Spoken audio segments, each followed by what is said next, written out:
soy José, tengo 34 años, soy de Cádiz y soy diseñador gráfico y vivo en una comunidad de 3 vecinos. Empezamos el tema del ritual durante el confinamiento. La casa pues se quedaba al final pequeña, pues empezamos a quedar y no solo estar en la casa, sino estar en los espacios comunes de la comunidad, ya que somos 3 vecinos, compartir por lo menos ese momento de no estar solo en tu casa.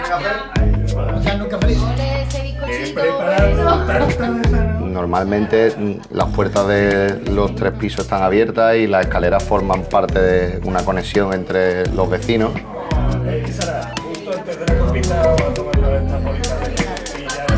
Nosotros solemos quedar en los descansillos para compartir un café, simplemente hablar, tomar un dulce o algo así.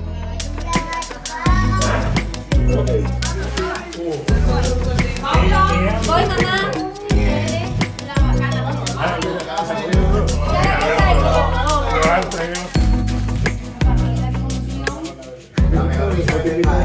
Yo que soy más joven, pues mi vecina que es un poco más mayor que yo, pero terminamos cantando, charlando o contándonos un chiste mismo.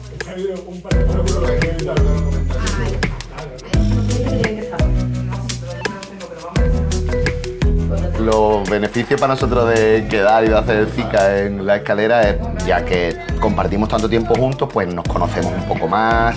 Cualquier tipo de problema o situación, sabes que tienes un apoyo en tu comunidad.